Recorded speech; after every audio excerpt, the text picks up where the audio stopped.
tous et bienvenue sur la chaîne Null.exception.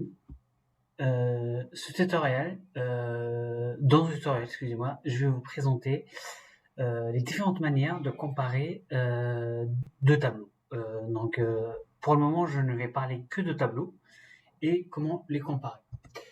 Je vais commencer déjà par créer un tableau et l'initialiser éventuellement. Donc je vais déclarer un tableau d'entier que je vais appeler 1 et que je vais initialiser avec ces valeurs là 4, 6. Hop. Et là je crée le même tableau vu que je compare deux tableaux, donc je fais un deuxième avec les mêmes valeurs pour avoir une égalité, et je vais créer un troisième où je change une de ces valeurs pour justement avoir un tableau qui n'est pas égal à ce qu'on avait tout à l'heure. Maintenant, comment je compare deux tableaux? La manière la plus simple de comparer les tableaux, c'est d'appeler la méthode equals, tout simplement, de la librairie arrays. Donc là, je vais appeler equal. Donc, comme tout objet en Java, les méthodes equals qui sont implémentées par défaut. Et donc là, je vais lui passer comme argument le premier tableau avec le second. Donc là, ça me fait une égalité et ça me retourne un booléen, bien évidemment, que je souhaite afficher dans un log out.println. Je mets ça entre parenthèses et voyons voir ce que ça donne, ce code. Donc là, je compare le tableau 1 avec le tableau 2. Et là, il me dit bien évidemment qu'il y a une erreur. Alors, elle est où l'erreur?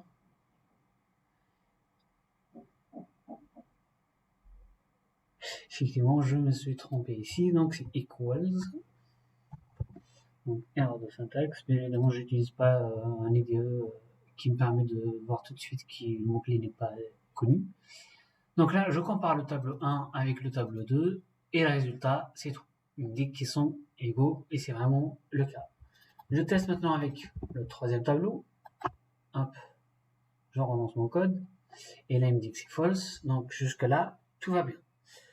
Maintenant, si on veut comparer des tableaux multidimensions, donc je vais déclarer par exemple un tableau à deux dimensions, que je vais appeler char_array1. Et là, je vais donner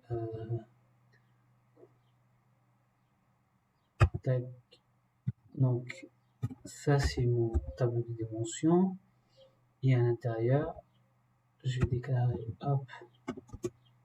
deux tableaux comme cela, que je sépare avec des virgules, et là je vais déclarer un A suivi d'un B, et dans celui-ci je déclare un C suivi d'un D, et je vais faire pareil pour montrer une égalité déjà entre ces deux tableaux. Donc je vais déclarer un deuxième tableau avec char_array2, et je vais déclarer un troisième avec en changeant une lettre, et là je vais mettre un E. Alors, pour les tableaux de dimension, ça peut venir à l'esprit d'utiliser la méthode equals pour afficher le résultat. Voyons voir ce que ça donne. Donc, on compare deux objets, en l'occurrence deux tableaux de dimensions. Donc là, bien évidemment, c'est un 3. Et là, je mets un second tableau et je regarde le résultat. Il va m'afficher false, et pourtant le premier tableau de caractères est vraiment le même avec le deuxième. Pourquoi? Parce que cette méthode, elle n'est pas faite pour les tableaux de dimension, d'où le résultat affiché ici à la console, c'est-à-dire false. En l'occurrence, Arrays, il propose une autre méthode qui est assez puissante, qui permet justement de faire une égalité beaucoup plus profonde. Et on utilise la méthode deep equals, à l'image de deep toString pour afficher. Là, on va essayer de comparer deux tableaux en utilisant la méthode deep equals. Et là, on exécute notre code. Et vous allez voir qu'on a maintenant une égalité true. Et si je change et que je mets array3 ici, donc il y a la dernière lettre qui est différente, et là j'obtiendrai un false. C'est tout à fait ce qui est attendu. Dans l'ancien tutoriel, je vous ai parlé de la méthode deep toString. Là, l'exemple se présente très bien, en tout cas pour la tester. Donc, je vais afficher un des tableaux en utilisant la méthode deep equals. Donc, toujours dans la classe arrays, deep. En faisant déjà toString tout simplement, déjà voir ce que ça donne, toString sur un array. Et là, je vais prendre ce tableau de caractères. Et je vais l'afficher. Vous allez voir un affichage un peu bizarre car il affiche les références. Donc, la méthode toString elle fonctionne, mais c'est pas tout à fait le résultat attendu. Donc, pour pouvoir afficher vraiment le tableau de dimension tel que vous le voyez ici à l'initialisation, l'idéal, c'est d'utiliser la méthode deep toString, tout simplement, comme ceci. Et là, j'exécute mon code. Et là, vous allez voir un affichage qui m'affiche bien mon tableau, tel que j'ai initialisé ici, à la ligne 20. Voilà pour ce tutoriel. Merci d'avoir suivi, en tout cas jusqu'au bout.